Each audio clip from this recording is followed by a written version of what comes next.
नमस्कार, मेरे YouTube channel हरिसर classes में आप सबका स्वागत है। आज के इस वीडियो में देखते हैं झारखंड शैक्षणिक अनुसंधान एवं प्रशिक्षण परिषद रांची के द्वारा सब्जेक्ट हिस्ट्री के मॉडल सेट 3 का जो भी प्रश्न है उसको हल कैसे करते हैं। तो आइए सबसे पहले हम लोग देखते हैं पहला प्रश्न क्या है। निम्न बहुविकल्पीय प्रश्नों में सही विकल्प का चयन करना है। ठीक है। हड़प्पा की खोज किसने किया था? Rakhaldas Banerjee, Dayaram Sahni, Wheeler, R S. बिष्ट। तो आपका सही आंसर है दयाराम साहनी। अगला प्रश्न है, तौलने की इकाई के रूप में सिंधुवासी किस अंक का उपयोग गुणक का व्यवहार करते थे? 4 का, 8 का, 2 का, 16 का। तो आपका सही आंसर है 16 का। हड़प्पा सभ्यता किस युग की सभ्यता थी? लौह युग की, ताम्र युग की, कांस्य युग की, पुरापाषाण काल की। तो सही आंसर है कांस्य युग की। हड़प्पा किस नदी के किनारे स्थित है? सतलज, सिंधु, रावी, ब्यास। तो सही आंसर है आपका रावी नदी के किनारे हड़प्पा स्थित है। सिंधु घाटी सभ्यता में विशाल स्नागार के अवशेष कहाँ मिले हैं? राखीगढ़ी, हड़प्पा, मोहनजोदड़ो, धौलावीरा। तो सही आंसर है मोहनजोदड़ो में। अगला प्रश्न है, सिंधु घाटी सभ्यता में सबसे विशाल नगर कौन सा था? कालीबंगा, मोहनजोदड़ो, धौलावीरा, राखीगढ़ी। तो सही आंसर है मोहनजोदड़ो। मोहनजोदड़ो जो है सबसे बड़ा सिंधु घाटी सभ्यता का सबसे बड़ा नगर था, सबसे विशाल नगर था। कोलकाता में स्थित एशियाटिक सोसाइटी की स्थापना किस वर्ष हुई? 1780, 1782, 1784, 1786। तो सही आंसर है 1784 ईस्वी। सिंधु सभ्यता की उत्तरी सीमा क्या थी? दयामाबाद, आलमगीरपुर, मांडा, इनमें से कोई नहीं। तो सही आंसर है आपका मांडा। सिंधु घाटी क्षेत्र के लोग भोजन को मीठा बनाने के लिए किसका प्रयोग करते थे? चीनी, गुड़, शहद, इनमें से कोई नहीं। सही आंसर है आपका शहद। हड़प्पाई लोग नीला लाजवर्द मणि कहाँ से प्राप्त करते थे?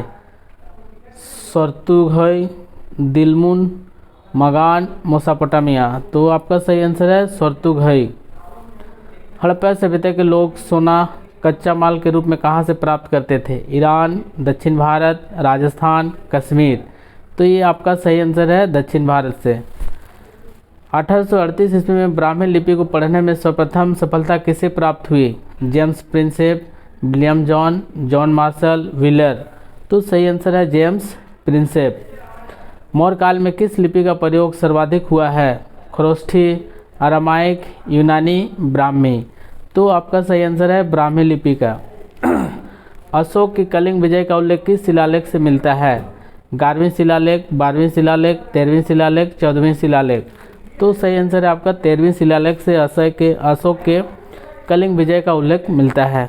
हाथी गुफा अभिलेख किससे संबंधित है? रुद्रदामन, स्कंदगुप्त, विजयसेन, खारवेल।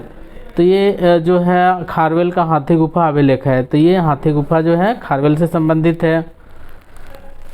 अगला प्रश्न है, राजगीर कितने पहाड़ियों से घिरा हुआ था? 4, 5, 6, 7। तो आपका सही आंसर है राजगीर जो है 5 पहाड़ियों से घिरा हुआ था। पाटलिपुत्र की स्थापना किसने की थी? अशोक मौर्य, चंद्रगुप्त मौर्य, चंद्रगुप्त विक्रमादित्य और उदयन। तो पाटलिपुत्र की स्थापना है उदयन ने किया था। तो इसका सही आंसर है उदयन। इंडिका के रचयिता कौन थे? विशाखदत्त, विष्णुगुप्त, विष्णु शर्मा, मेगास्थानेज। तो इसका सही आंसर है मेगास्थानेज। सारनाथ का स्तंभ किसने बनवाया? अशोक मौर्य, बिंदुसार, चंद्रगुप्त मौर्य, कनिष्क। तो इसका जो आपका सारनाथ का जो ये है आपका सही आंसर है अशोक मौर्य। 187 ईस्वी पूर्व में अंतिम मौर्य सम्राट बृहद्रथ का वध किसने किया था? तो आपका सही आंसर है रुद्रदामन, पुष्यमित्र शुंग, कनिष्क, श्रीगुप्त। सही आंसर है आपका पुष्यमित्र शुंग ने किया था सम्राट बृहद्रथ का वध और उन्होंने शुंग वंश का स्थापना किया था। ठीक है। महात्मा बुद्ध का जन्म किस स्थान पर हुआ? लुम्बिनी, बोधगया, कुशीनगर, श्रावस्ती। तो आपका सही आंसर है लुम्बिनी। औरंगजेब की मृत्यु कब हुई थी? 1707 ईस्वी, 1708 ईस्वी, 1708 ईस्वी, 1710 ईस्वी। तो सही आंसर है 1707 ईस्वी। दीपवंश और महावंश ग्रंथ किस देश से संबंधित हैं? नेपाल, चीन, भारत, श्रीलंका। तो इसका सही आंसर है आपका श्रीलंका। महात्मा बुद्ध की शिक्षाएं किसमें संकलित हैं? सुत्त पिटक, विनय पिटक, अभिधम्म पिटक, इनमें से कोई नहीं।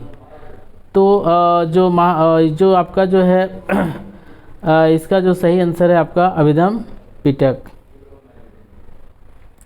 अकबर की मृत्यु कब हुई थी? 1606, 1603 ईस्वी, 1604 ईस्वी, 1604 ईस्वी, 1605 ईस्वी। तो सही आंसर है आपका 1603 ईस्वी। अगला प्रश्न है, महात्मा बुद्ध ने किस स्थान पर सबसे अधिक उपदेश दिए? सारनाथ, बोधगया, श्रावस्ती, लुम्बिनी। तो इसका सही आंसर है आपका श्रावस्ती। अवध सूबा वर्तमान में किस राज्य में है? झारखंड, उत्तर प्रदेश, कर्नाटक, हरियाणा। तो सही आंसर है आपका उत्तर प्रदेश। अकबर के द्वारा जारी किया गया चांदी के सिक्के को क्या कहा जाता था? दिनार, दाम, रुपये, इनमें से सभी। सही आंसर है आपका दाम। अकबर के द्वारा जारी किया गया जो चांदी का सिक्का था उसको दाम कहा जाता था। ठीक है। आईने अकबरी के किस भाग में मनसबदारी का प्रयोग किया गया है? मंजिल ए आबादी, सिपह ए आबादी, मुल्क ए आबादी, इनमें से कोई नहीं। तो आपका सही आंसर है आपका सिपह आबादी। विजयनगर का अपने स्थापना से लेकर पतन तक किस राज्य के साथ संघर्ष चलता रहा? पुर्तगालियों से, कालीकट से, बहमनी राज्य से, पांड्यों से। तो सही आंसर आपका बहमनी राज्यों से। विजयनगर के किस शासक ने मुस्लिमों को सेना में शामिल किया था? बुक्का, कृष्णदेव राय, राम राय, देव राय। तो ये जो है सबसे पहले मुस्लिमों को सेना में शामिल करने का काम देव राय ने किया था। तो सही आंसर है देव राय। विजय का शहर किस साम्राज्य को कहा गया? बमहनी, विजयनगर, दक्कन, मुगल। तो सही आंसर है विजयनगर को। विजयनगर की मातृदेवी किससे कहा गया? पंपा देवी, माया देवी, लक्ष्मी देवी, भानुमति। तो सही आंसर है आपका पंपा देवी। बृहदेश्वर मंदिर कहाँ पर है? तंजावुर, बीजापुर, मदुरै, मैसूर। तो इसका सही आंसर है तंजावुर। अकबर का शासनकाल क्या था? 1556 से 1605, 1605 से 1627, 1628 से 1658, 1658 से 1707। तो इसका सही आंसर है आपका 1556 से 1605 ईस्वी। अगला प्रश्न है, तीर्थ यात्रा कर को किस मुगल शासक ने समाप्त किया? औरंगजेब, शाहजहां, जहांगीर, अकबर। तो इसका सही आंसर है अकबर ने समाप्त किया।